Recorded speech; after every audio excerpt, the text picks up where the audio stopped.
ఈ రోజు మనం రంగం గణేష్ అనే వ్యక్తిని ఇంటర్వ్యూ చేయడం జరుగుతుంది. నమస్కారం సార్. నమస్తే. చెప్పండి సార్. నమస్తే రంగం గారు, ఎలా ఉన్నారు? చాలా బాగున్నాను సార్. రంగం గారు, మీరు ఇప్పటి వరకు ఎన్నో విజయాలు సాధించారు సనోఫిల్ కంపెనీలో. మీ విజయాల వెనుక ఉన్నది ఎవరు? మీ కాన్ఫిడెన్సా లేదంటే ఎవరైనా ఉన్నారా? సార్ నేను వచ్చేసి ఇంతకుముందు ఫస్ట్ సిగ్నోలో వర్క్ చేశాను. మన లాండే నారాయణ అనే సారు, మన లక్ష్మీపూర్ విలేజ్, అతనికి ఒక 30-35 సంవత్సరాల ఎక్స్పీరియన్స్ ఉంటుంది. ఆ సార్ దగ్గర నేను వర్క్ నేర్చుకోవడం జరిగింది.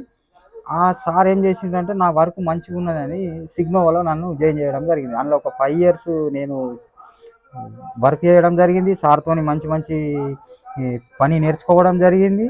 ఇంకోటి ఏమైందంటే 5 years అయిపోయిన తర్వాత నాకు ఆఫర్ అనేది సనోఫిల్ క్రాప్ సైన్స్లో ఎండి సార్ ఫోన్ చేసి ఇట్లా ఆఫర్ ఇచ్చింది. ఇప్పుడు నేను రన్నింగ్లో సనోఫిల్ క్రాప్ సైన్స్లో ఎస్ఓగా వర్క్ చేస్తున్నా. ఇప్పుడు ఏమంటే రైతులకు కూడా మంచి మంచి ప్రోడక్ట్లు ఉన్నాయి మన సనోఫిల్లో. కానీ నేను అన్ని ప్రోడక్ట్లు చెప్తా, ఆల్ ఇన్ కంపెనీలో అన్ని ప్రోడక్ట్లు చెప్తున్నా. ఓకే, చెప్పండి. Okay sir, thank you. మరి మీ ప్రొడక్ట్లో మంచిగా ఉన్నాయని ప్రజలు అంటున్నారా? మరి ఇప్పటిదాకా కొట్టుకున్న రైతులది ఏమున్నదంటే సార్, ఇప్పటిదాకా మాత్రం అంటే నేను ఇచ్చిన ఒక 20-30 మంది రైతులకు ఒక స్ప్రే నుంచి 2 స్ప్రేలు 3 స్ప్రేలు చేయడం జరిగింది. కింది నుంచి కాత పూత మంచి రావడం జరుగుతుంది. కాపు కూడా మంచిగా వచ్చింది. కింది నుంచి కాత ఉన్నది. ఎందుకంటే సార్ మా భాష అనేది మీరు స్వచ్ఛంగా రాదు, తెలంగాణ భాష కాబట్టి నేను ఇట్లా చెప్తున్నా. రైతులకు అర్థమయ్యే భాషల్నే నేను మాట్లాడతా సార్. అది ఓకే సార్. ఈ మధ్య యూట్యూబ్, ఇన్స్టాగ్రామ్ ఛానల్ పెట్టినట్టు అందరు అంటున్నారు. మరి ఈ ఛానల్ పెట్టినందుకు కారణం ఏమి? ఇన్ని డేస్ లేనిది మరి ఇప్పుడే ఎందుకు పెట్టిండ్రు అని అందరు అనుకుంటున్నారు సార్. దానికి వచ్చేసి మీకు అబద్ధం చెప్పాలనా నిజం చెప్పాలనా? అబద్ధం చెప్పాలనా?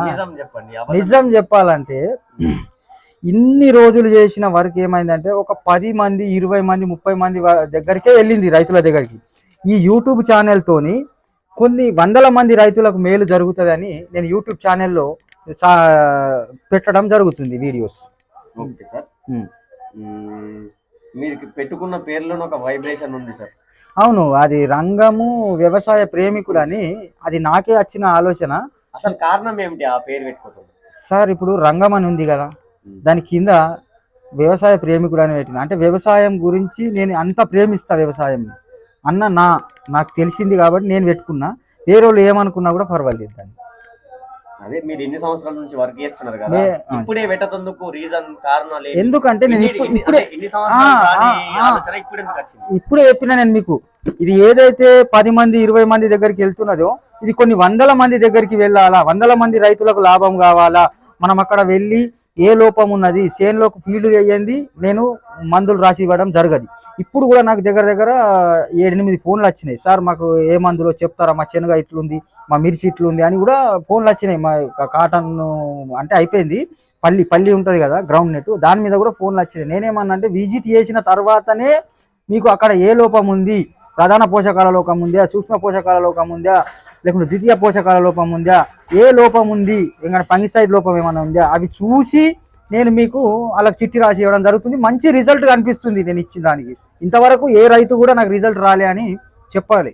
ప్రతి రైతు సంతోషంగా నాకు రిజల్ట్ వచ్చిందనే చెప్తున్నాడు సార్. చెప్పండి. Thank you sir.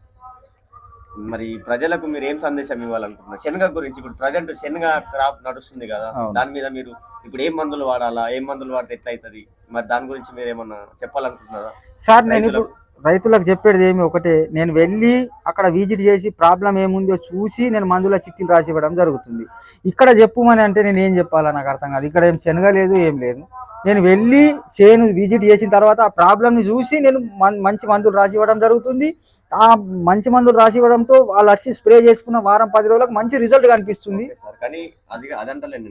అంటే ఇప్పుడు ప్రజెంట్ బుడ్డ బారు అవన్నీ నచ్చినాయి కదా. అవును. ప్రజెంట్ ఏం వాడాలా అంటే ఏ మందులు వాడితే మంచిగా ఉంటుందని మీరు అనుకుంటున్నారు? నేనేటి ఏమున్నదంటే నా వాడేది మంచి క్వాలిటీ అయిన గ్రోత్ ప్రమోటర్స్, మంచి మైక్రో న్యూట్రియన్స్, మంచి పురుగు మందులు, మంచి ఫంగిసైడ్లు, వీటిని నేను అదర్ కంపెనీ ఆల్ కంపెనీలలో ఏ కంపెనీలో మంచిగా ఉందో ఆ కంపెనీది నేను కొద్దిగా డీలర్ తురోతో కూడా అవగాహన తెచ్చుకొని ఇది ఎట్లా పనిచేస్తున్నది అని నాకున్న అవగాహనతోని నేను ఇంట్లో మన రైతుకు రాసి ఇవ్వడం జరుగుతుంది సిట్టి. మీరు చేసే వీడియోలు రీల్స్ కానీ రైతుల వరకు పోతున్నాయని మీరు అనుకుంటున్నారా మరి? సార్ మాది ఒకటి ఏమంటే ఇంతకుముందు రీల్స్ అంటున్నారు, రీల్స్కి కూడా నేను సమాధానం చెప్పాలి. ఎందుకంటే ఇప్పుడు రైతుల వీడియోస్ చేస్తున్నావు, యూట్యూబ్లో వచ్చేసి రైతుల వీడియోలు చేస్తున్నా, ఈ ఇన్స్టాగ్రామ్లో నా రీల్స్ చేస్తున్నా. అది ఎందుకంటే ఇంతకుముందు టిక్ టాక్ ఉన్నప్పుడు కూడా నేను చేస్తుంటిని. ఇప్పుడు ఏమైంది అని అంటే ఇది ఒక 1000 ఉదాహరణకు చెప్తున్నా, మన దగ్గర 120 కోట్ల జనాభా ఉంది అనుకుంటా. 120 కోట్ల జనాభాలో 120 కోట్ల ఫోన్లు ఉంటాయి, ఎక్కువనే ఉంటాయి ఫోన్స్. అందులో నేను ఒక 1000 మందికైనా ఇట్లా ఎంటర్టైన్మెంట్ చేస్తున్నా అన్నట్టు. ఆల్రెడీ నేను చేసేది వ్యవసాయం గురించి, అది చేస్తున్నా, యూట్యూబ్లో పెడుతున్నా. ఇది ఇన్స్టాగ్రామ్ లేదంటే నాతోని ఇట్లా పలానా రంగం గణేష్ ఇంత ఏదో రీల్స్ చేస్తున్నాడు అనే నేను తెలియాలి, ఇంకా నలుగురికి తెలియాలని చేస్తున్నా. కానీ వేరే వాళ్ళని ఉద్దేశించి వేరే వాళ్ళని చేసి చేయడం నా పని కాదు. నా ఫీలింగ్, నా సంతోషం కొరకు నాకు చేయాలనిపిస్తుంది అని నేను చేస్తున్నా sir. Okay sir, thank you sir, ఇంత సమయం ఇచ్చినందుకు మాకు. మీ వీడియోస్ కానీ మీ రీల్స్ కానీ ప్రజలకు ఎంతో ఉపయోగపడాలని కోరుకుంటున్నాం. వాళ్ళ వరకు రీచ్ అవ్వాలా, వాళ్ళందరూ మీకు సపోర్ట్ చేయాలా, ఇంకా సబ్స్క్రైబర్స్ పెరగాల, ఇంకా ప్రజలు చూడాలని మేము కోరుకుంటాం. ధన్యవాదాలు. మీకు కూడా సాయి గారు నన్ను ఇంటర్వ్యూ తీసుకున్నందుకు ధన్యవాదాలు. ఈ ఇంటర్వ్యూ కాకుండా ఇంకా మరెన్నో ఇంటర్వ్యూలు నన్ను చేయాలని నేను కోరుకుంటూ నేను కూడా సెలవు తీసుకుంటున్నాను. నాకు కూడా రైతులు ఫోన్ చేసిండ్రు, విజిట్కి వెళ్ళాలి. ఇప్పుడు దగ్గర 7-8 ఫోన్లు వచ్చినాయి. నేను రైతులకు చెప్పిన మధ్యాహ్నం మీకు చేనులకు రావడం జరుగుతుంది, మధ్యాహ్నం నుంచి అయితే సాయంత్రం దాకా చూస్తా అని చెప్పడం జరిగింది. నేను వెళ్ళిన ప్రతి రైతు దగ్గర ఏమున్నదంటే నాకు అంత అవగాహనతోని ఏదో 1-2 వీడియోలు చేస్తున్నా, కానీ కలుసుడు మాత్రం రోజు 7-8 మంది రైతులని కలుస్తున్నా. వీడియో మాత్రం 1 రైతు 2 రైతుల దగ్గరనే వస్తున్నది కలవడం. ఎందుకంటే ప్రతి చేనులో వీడియో చేయరాదు కదా, ఏదో ఒక వీడియో చేసి మరొక 4 చేనులు తిరుగుతున్నాం అన్నట్టు. ప్రతి చేనులో వీడియో చేసినా కూడా అంటే చూసిన వీడియోని ఏం చూసుకుంటా పోతారా, చెప్పింది ఏం చెప్పుకుంటా పోతారా అన్నట్టు అవుతుంది. అందుకే రోజు 1-2 వీడియోస్ కంటే ఇక్క చేసి ఒక 8-10 మంది రైతుల్ని డైలీ కలుస్తాం. ఇది థ్యాంక్ యూ సార్.